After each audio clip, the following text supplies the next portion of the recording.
Nagulat ako sa itsura. Very traditional. Ayan o. Queen size bed, and tapos yung bed frame niya para kang talagang nasa palasyo. Super ganda ng mga wood carvings. Sound station, sumasalat. Swimming pool. Ito yung view ng restaurant. Hi guys, welcome back to another vlog. For today's vlog, isasama ko kayo sa hotel and room tour dito sa tinutuluyan namin sa Phnom Penh, Cambodia, yung OK Palace Hotel. Super nice niya na hotel, guys. Papakita ko sa inyo kung bakit ko nasabi na super nice niya. Ibang klase. Ngayon lang ako nakakita ng ganitong klaseng hotel. Meron na akong video na na-record nung isang araw nung pagdating namin dito sa OK Palace Hotel. Ipi-play ko na lang kasi ngayon medyo magulo na yung room. Look, baka hindi nyo ma-appreciate. Natulugan na, nagkalat na yung gamit namin. So, panoorin nyo to, yung pag-check-in namin and yung actual room tour nung pagdating namin. Enjoy, guys. Dating na tayo dito sa hotel natin. Look, nagulat ako sa itsura. Very traditional. Ayan o. Ang pangalan ng hotel is OK Palace Hotel. Halika na. Mag-check-in na tayo. Wow. Hello. Ayan, guys. Sarap nung welcome drink nila. Lemonade siya, guys.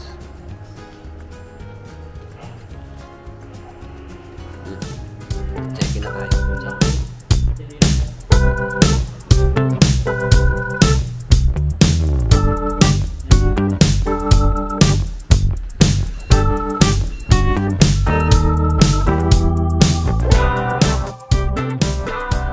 Okay guys, mali pala tayo na napuntahan kaninang hotel.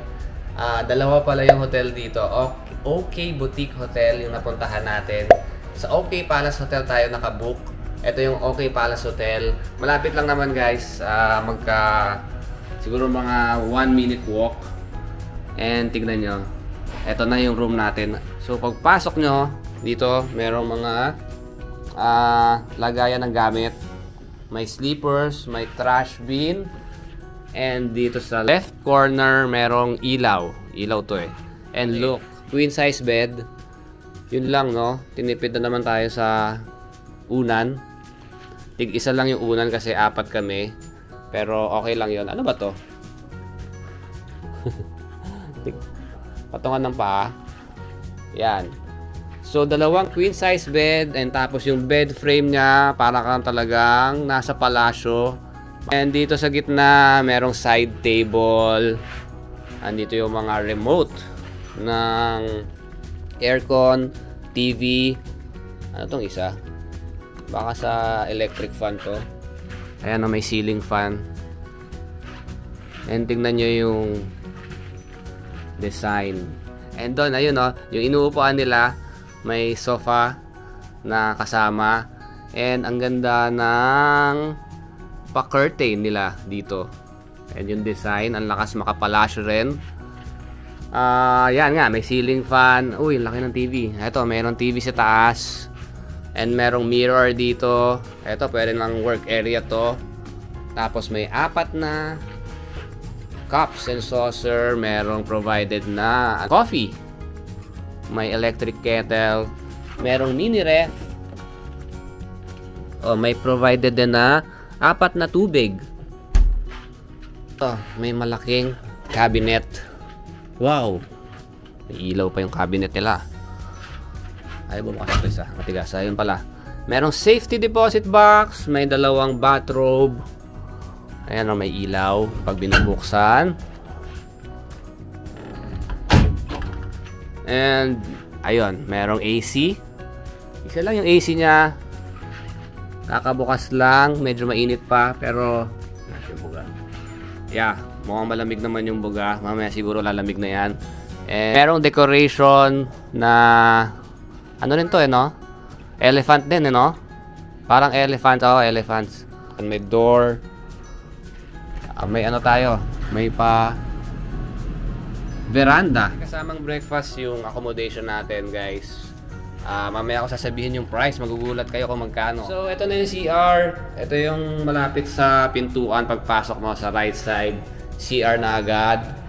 So, let's see. Let's check out the CR. Mabango. Pagpasok mo pa lang, walang amoy. May bidet. Ayan o. Yun lang ang problema ko sa CR nila. Medyo madilim. Pero, sige. Okay lang yon. May bidet. Tapos may mga sabitan ng stuff. Trash bin, merong toilet paper, and look, yung paano to? Uy, hindi tayo marunong ito. Ito. Yun. Parang hindi ko makita. Ayan. Inaano pala. Tinutulak pa left, right. Para siyang joystick yung pagbukas ng ng tubig, and look at the tubig. Nice. Malakas. Flowing siya. And meron ditong mirror. Meron provided na toiletries, toothbrush, toothpaste, may glass. Ito, iba't ibang malamang soap to, shampoo and conditioner. Meron din na provided na hair dryer. Pwede na kayong hindi magdala ng hair dryer. Meron ditong glass na harang para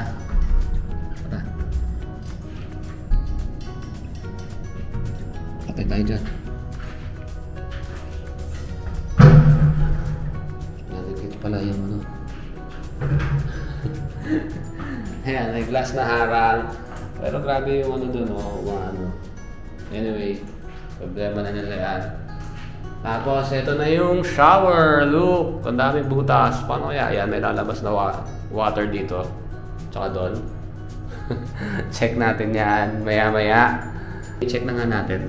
Teka lang, tatago ako. Ano to? Look, may lumalabas sa gitna. Sa baba, pag iniikot mo to. Natin, pag pinakataas ko, ay, galing. Ayan guys, so. May lumalabas siya. Teka lang, baka mabasa yung camera. Patayin na natin. And merong bathtub. Ito. Yup. Ayan ang may bathtub. Ito lang ang medyo delikado. Kasi tumatama siya doon. Baka mabasag namin to. Nag-stuck na kanina. Anyway. Yeah, it's nice. Kulang lang talaga si liwanag. Medyo madilim. Okay. Price reveal na tayo guys. Ang price nito guys is 2,300 per night. Meron ka na ganitong kagandang room ng 2,300 per night lang. Parang sa Pilipinas, mahirap makahanap ng ganito kagandang room, no? Babed, 2-3 lang. May breakfast pa yun, ha? Ewan ko lang kung ano yung breakfast. Nice. Very nice. Very nice. Yes, very nice. Isa pa sa reason na pinili ko tong hotel na to is super lapit sa mga pasyalan dito, yung mga tourist spot dito sa Phnom Penh. Talagang lalakarin mo na lang kasi wala halos 1 kilometer away. Mamaya isasama ko pa kayo dun sa swimming pool. Alam ko may swimming pool eh. Tingnan nyo yung katabi natin. Ayun swimming pool, and may nakikita na akong pasyalan dun Swimming pool and yung breakfast yata nandun sa kabila guys, dun sa OK Boutique Hotel. Kasi ito, OK Palace Hotel. Nakakalito.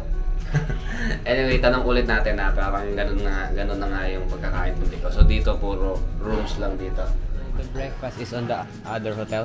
Yeah, first Boutique Hotel? Yeah. First building. And the swimming pool is there also? Yeah, you can enjoy. We can use the swimming pool there.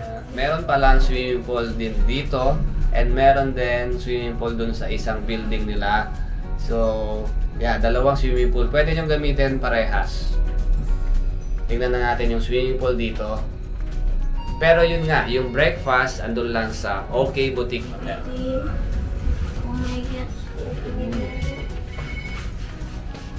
We have restaurant, swimming pool. Maliit lang swimming pool dito. Kami nagsiswimming. Ayan guys, andito tayo sa 14th floor. Andito yung swimming pool. Ayan, meron ng lounge area doon. Pero hindi ko na kinuhaan kasi may nagsiswimming pa. May mga nakabating suit. Yun guys, no, napanood nyo na yung actual na pagdating natin dito sa hotel. And super ganda, di ba? So, itutuloy natin yung tour dito sa hotel guys. Meron siyang kasamang breakfast. Magbe-breakfast na kami. Isasama namin kayo doon sa breakfast buffet nila. Yung schedule ng breakfast nila is 7 to 10 a.m. So, mga 9, 10 na. Halika na. Let's go. Super sarap matulog. Super comfortable yung bed. Tsaka yung room. Yung CR. Sarap maligo. Medyo nagulat lang kami doon sa lobby area. Kasi ang daming mga statue ng mga gods nila yata to eh. I'm not sure ha. Pero yeah. Hello, good morning. Ito yung itsura nung paglabas ng hotel guys. Ayan o. Napapalibutan siya ng mga bahay actually. And dito may na coffee shop, mga laundry house. Dito may tindahan. Yung hotel natin guys is dalawa yung building niya pero hindi siya adjacent, hindi magkatabi.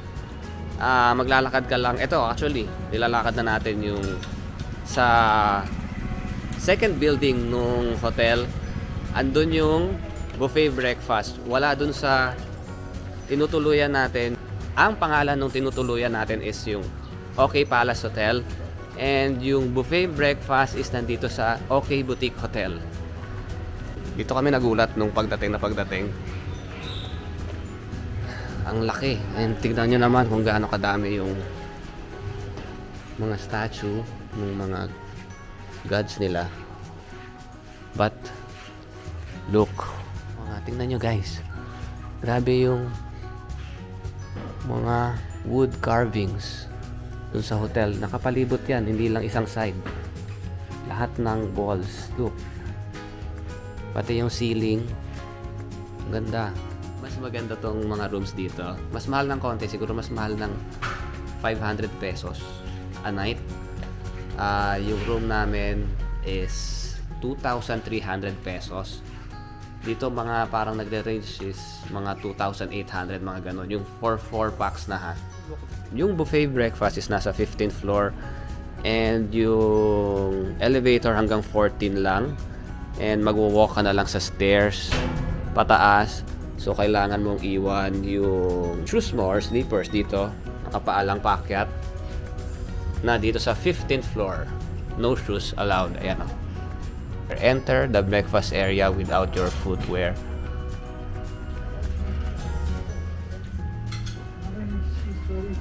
Hello. Sa ano yung 1101. Thank you. Ayan, tingnan nyo guys yung floor, super shiny. Actually, medyo madulas siya. So, mag-ingat kayo. Salad station, so may salad. Dito naman, merong cereals, fruits. Ito, chicken congee. Chicken congee. What's this? Oh, ito rin ulit. Yung chicken, may pancake, chicken meatballs to yata eh. Parang chicken meatballs. And may pancake. Tapos dito may fried vegetables. Tapos may pasta na may vegetables din.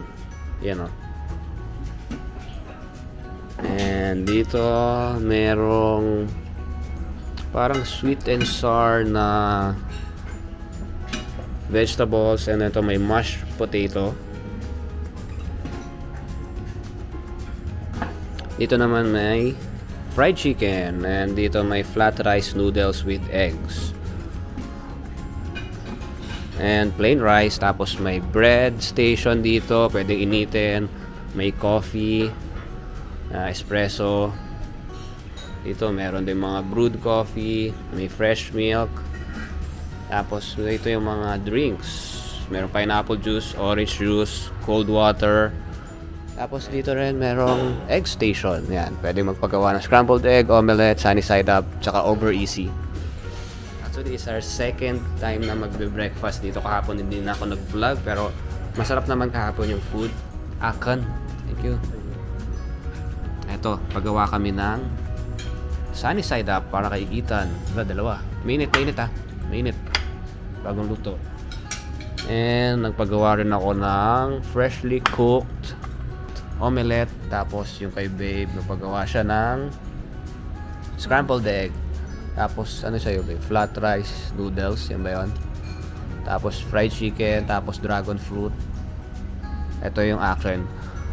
Fried chicken, yung mashed potato, yung pasta with pasta with vegetables, tapos rice. Si Clarice, sandamakmak na pancake and cereal. Si Ethan, pancake din and chicken. Yung drinks natin ay orange juice. Let's try their food, guys. Let's try the chicken first. And yeah, medyo malamig na. Room temperature na yung mga pagkain.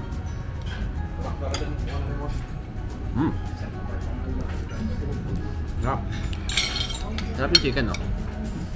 Yung omelette, guys, masarap. Siyempre, bagong luto.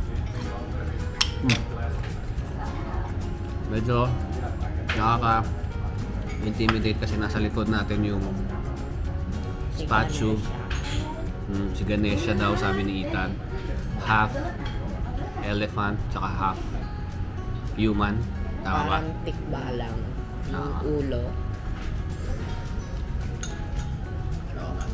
And marami siyang kamay. So it's a Hindu god. No? Hindi ko alam kung disrespectful na nandito ako sa likod niya kumakain. Ay, hindi. Nasa likod ko siya. Problema, may nakapwesto na table dito. And medyo puno sila ngayon. Ang daming kumakain. Sarap ng pagkain nila. Test natin yung mashed potato.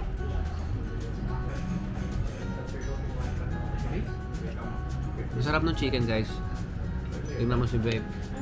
Ginawa ko lahat ng wings. Ginawang chicken wings na pulutan. Sarap eh. Taste natin yung pasta, guys.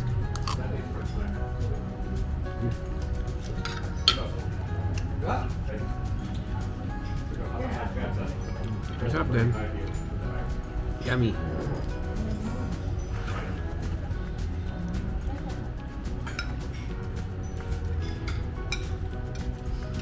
Look at the design, guys, ng restaurant. Ganun din.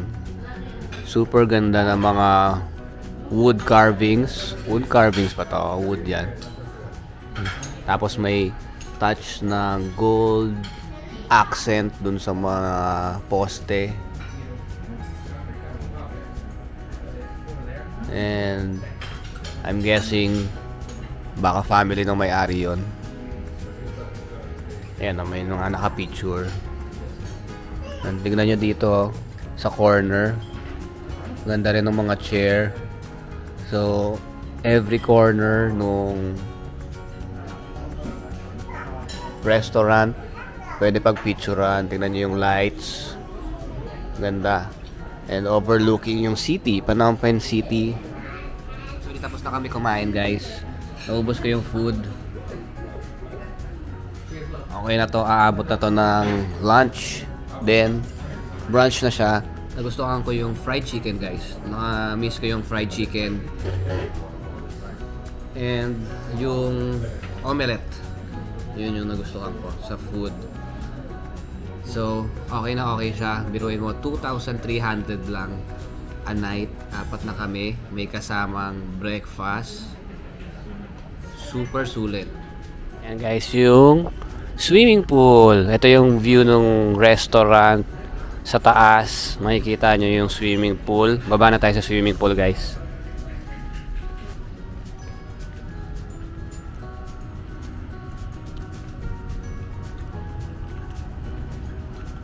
Yan, guys. Ayun yung restaurant sa taas. Ang ganda rin kahit sa labas. Ang ganda. Look, ayun yung yung Royal Palace, andun yung Royal Palace Park. Ito yung National Museum of Cambodia. Kaya ayun yung Riverside Park, ayun yung Tonle Sap River.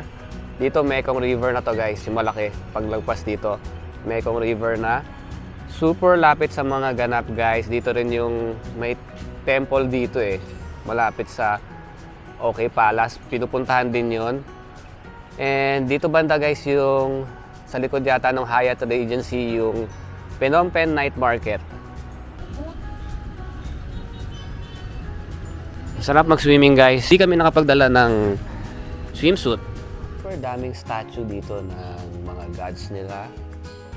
And grabe yung wood carvings. Carvings ba yan? Mga carvings naman yan. Tama naman siguro pinagkasabi ko. Wood carvings dun sa walls tsaka dun sa ceiling. Dito na tayo ulit sa room natin dito sa OK Palace Hotel. I'm going to give you my honest review dito sa hotel na to guys. Itong hotel na to guys, super mura. Biruin nyo, we booked this hotel room for just 2,300 a night. For 4 packs. Ang ganda ng room guys. Super komportable, malinis. Mababait yung mga staff. Malinis yung CR, mabilis yung wifi. 2,300 per night lang guys. And then kapag 2 packs lang kayo, around 1,300 per night lang yung room. May kasama na rin breakfast yun guys. So super mura, highly recommended. Ang pinaka negative lang na napansin ko is ito. Ayan guys, makita nyo yung socket na yan. Ayan lang yung saksakan na pwede nyong pag-charge ng mga gadgets nyo. Nag-iisa lang talaga siya guys. Ginawa ko na lang paraan ng isa ito. Kinuha ko yung saksakan ng TV. Ayan, nagsaksak pa kami doon para merong extra. Pag nagta-travel ako, nagdadala ko nito. So pwede siyang split yung adapter na pwedeng maraming nakakonect. Safe naman yan guys. Kayang-kaya nitong adapter na to, hindi siya sasabog kasi puro mga cellphone lang naman. Walang saksakan na malapit sa malaki ng room. Walang saksakan dyan lahat guys.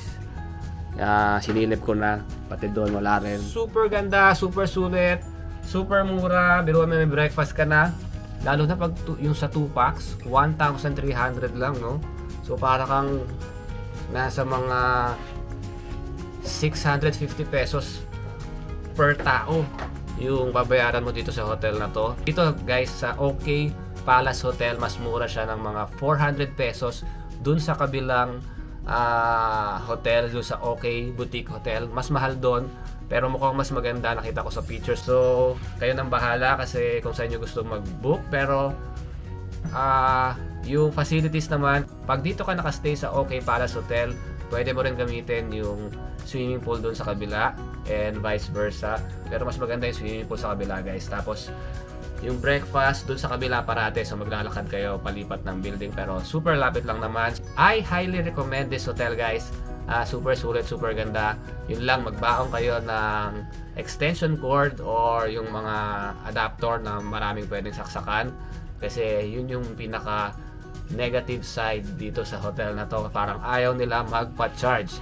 Hindi ko alam kung mahal ang kuryente dito or something, pero nagtitipid sila sa aircon. And yeah, yung socket sa mga hotel, iisang piraso lang talaga. So you can use our club code BONGADVENTURES para makakuha kayo ng additional discount. Maraming salamat sa pagsama sa akin dito sa hotel and room tour natin. Sana nakatulong kung nagbabalak kayo mag-book dito sa Phnom Penh, Cambodia ng hotel. I highly recommend this. So end na natin itong vlog and see you on our next adventure guys.